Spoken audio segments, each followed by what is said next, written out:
दोस्तों, पिछले कुछ सालों से खाटू श्याम जी के भक्तों की तादाद लगातार बढ़ती ही जा रही है। कहा जाता है कि खाटू श्याम बाबा जिस किसी के सिर पर अपना हाथ रख देते हैं वो जीवन में कभी हारता नहीं है, इसीलिए इन्हें हारे का सहारा भी कहा जाता है। आज हम ये जो घटना आपको बताने जा रहे हैं ये गुड़गांव में रहने वाले एक परिवार की है।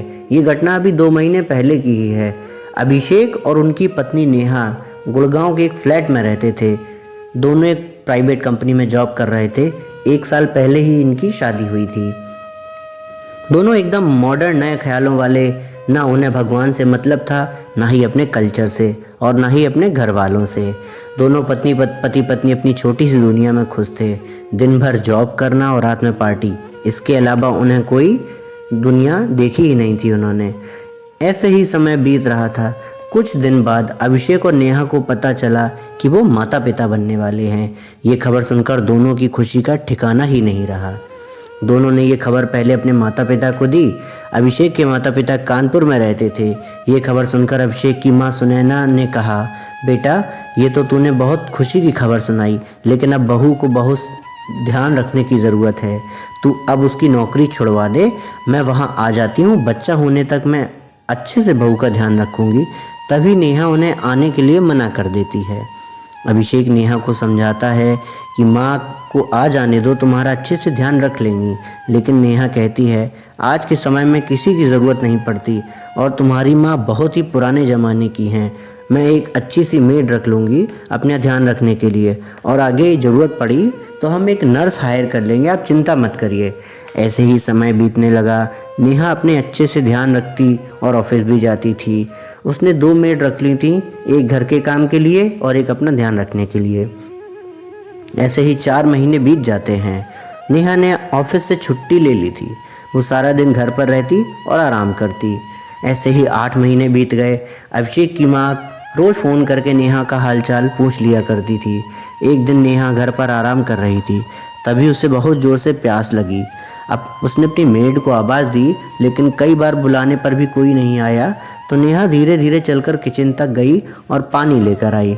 फर्श पर अभी पोंछा लगा था, इसीलिए थोड़ा गीला था। नेहा ने ध्यान नहीं दिया और उसका पाँव फिसल गया। वो बहुत ज़ोर से पेट के बल ज़मीन पर गिरी। नेहा ज़ोर ज़ोर से चिल्ला रही थी, लेकिन घर में कोई नहीं था और वो दर्द से बुरी तरह तड़प रही थी। बहुत देर चिल्लाने के बाद वो बेहोश हो गई।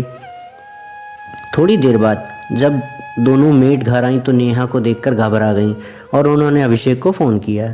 कुछ देर बाद नेहा को हॉस्पिटल में एडमिट कर दिया। अभिषेक बहुत डर गया था। कुछ देर बाद नेहा को चेकअप करने के बाद डॉक्टर ने बताया कि माँ और बच्चा दोनों ठीक हैं। उसके बाद अभिषेक और नेहा घर वापस आ गए।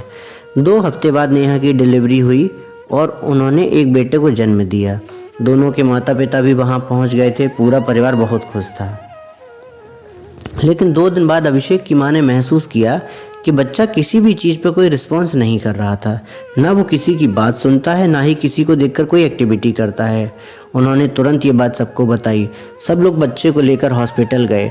डॉक्टर ने बच्चे का अच्छे से चेकअप किया। उसके बाद जो डॉक्टर ने बताया उसे सुनकर सबके होश उड़ गए। डॉक्टर ने बताया कि ये बच्चा आँखों से देख नहीं पा रहा है और कानों से सुन नहीं पा रहा है। ये सुनकर सब रोने लगे। किसी को समझ नहीं आ रहा था कि अचानक ये सब क्या हो गया। नेहा डॉक्टर के सामने रोने लगी और बोली, डॉक्टर प्लीज़ मेरे बच्चे को ठीक कर दीजिए। लेकिन डॉक्टर ने कहा कि अभी हम कुछ नहीं कर सकते, ना ही हम कुछ बता सकते हैं। हाँ, हमें इसके लिए बहुत सारे टेस्ट करने होंगे, इसके बाद ही हम कुछ बता पाएंगे। सब लोग घर वापस आ गए। सबकी आंखों में आंसू थे। सारी खुशियाँ एक पल में गम में बदल गई थी। अगले दिन नेहा और अभिषेक बच्चे को लेकर हॉस्पिटल गए, जहां बच्चे के सारे टेस्ट हुए। 2 दिन बाद डॉक्टर ने बताया कि इसके दिमाग पे चोट लगी है, जिसकी वजह से दिमाग का एक हिस्सा पूरी तरह से डैमेज हो गया है। इसीलिए बच्चे की आंखों की रोशनी चली गई है और वो सुन नहीं पाएगा और देख नहीं पाएगा। तब अभिषेक ने कहा कि लेकिन डॉक्टर ऐसा कैसे हो सकता है, बच्चे को चोट कैसे लग सकती है। डॉक्टर ने बोला, अभी 2 हफ्ते पहले आपकी पत्नी पेट के बल गिरी थी। शायद उसी समय बच्चे की सर पर चोट लग गई। नेहा और अभिषेक बहुत घबरा गए। उन्होंने डॉक्टर से इसका इलाज पूछा तो डॉक्टर ने बताया कि इसका एक ही इलाज है, दिमाग का ऑपरेशन, लेकिन इसमें कामयाब होने के चांस बहुत कम हैं और अगर ऑपरेशन असफल रहा तो बच्चे की जान भी जा सकती है। नेहा और अभिषेक रोते हुए घर वापस आ गए। अगले दिन दोनों बच्चों को लेकर शहर के सबसे अच्छे दिमाग के डॉक्टर के पास गए, लेकिन वहाँ से यही जवाब मिला। 2 महीने तक दोनों बच्चों को लेकर यहाँ वहाँ भटकते रहे, अच्छे से अच्छे डॉक्टर और हॉस्पिटल के पास, लेकिन सब जगह एक ही जवाब मिला, ऑपरेशन। दोनों हार कर निराश होकर बैठ गए। अभिषेक की माँ दिन रात भगवान से प्रार्थना करती कि किसी तरह हमारा बच्चा ठीक हो जाए। नेहा बहुत उदास रहने लगी थी। जब भी अपने बच्चे की तरफ देखती थी उसका मन रोने लगता। ऐसे ही 3 साल बीत गए। दोनों की जो थोड़ी बहुत आस थी वो भी अब ख़त्म हो चुकी थी। दोस्तों, अगर आपको कहानी पसंद आ रही हो तो हमारे चैनल को सब्सक्राइब ज़रूर करिएगा। अभिषेक की माँ यही रहकर बच्चे की देखभाल कर रही थी। एक दिन सब लोग बैठे बातें कर रहे थे, तभी उनकी एक पड़ोसन आई और सबको प्रसाद देने लगी। तब सुनैना जी ने पूछा कि बहन जी, ये किस चीज़ का प्रसाद बांट रही हैं आप? उन्होंने कहा, ये मेरे खाटू बाबा श्याम का प्रसाद है। आज ही मेरे बेटे की सरकारी नौकरी लगी है। 5 साल से कोशिश कर रहा था लेकिन कुछ नहीं हुआ। 2 हफ्ते पहले ही बाबा के दर्शन करके आया है और कल ही उसकी नौकरी पक्की हो गई। आज उनका भोग लगा के आई हूँ, उसी का प्रसाद है। जय हो मेरे खाटू श्याम बाबा की। सुनैना जी ने उन्हें बैठाया, चाय नाश्ता कराया और बातें करने लगी। बातें करते करते सुनैना जी उदास हो गई। बोली, देखिए बहन जी, कितना छोटा बच्चा और ऐसी बीमारी हो गई कि हम सब जगह दिखा कर आए लेकिन कोई फ़ायदा नहीं हुआ। तब उनकी पड़ोसन ने कहा, अगर आप लोगों को ठीक लगे तो इसे बाबा के मंदिर ले जाओ, वही है हारे का सहारा। उनके दरबार से आज तक कोई खाली हाथ नहीं लौटा। हो सकता है वहाँ जाकर इस बच्चे का नसीब भी खुल जाए। ऐसा कहकर वो चली गईं। इसके बाद सुनैना जी सोच में पड़ गईं और नेहा और अभिषेक से बोलीं कि बेटा चलो खाटू श्याम जी के दर्शन करने चलते हैं, क्या पता वहाँ जाकर हमारा बच्चा ठीक हो जाए। अभिषेक ने कहा, माँ ये कैसी बात कर रही हो? जब डॉक्टर के पास इसका कोई इलाज नहीं है तो मंदिर जाकर क्या हो जाएगा? मैं इन सब बातों को नहीं मानता। तब सुनैना जी ने उसे समझाया कि बेटा, भगवान के पास हर चीज़ का इलाज होता है। तुम सबके कहने से इतने डॉक्टर के पास गए लेकिन कुछ नहीं हुआ। एक बार मेरे कहने से बाबा के दर्शन करने चलो। कुछ देर बाद सोचने के बाद नेहा और अभिषेक चलने को तैयार हो गए। अगले दिन सब लोग बच्चे को लेकर खाटू श्याम जी के मंदिर पहुंच गए। भीड़ बहुत ज़्यादा थी।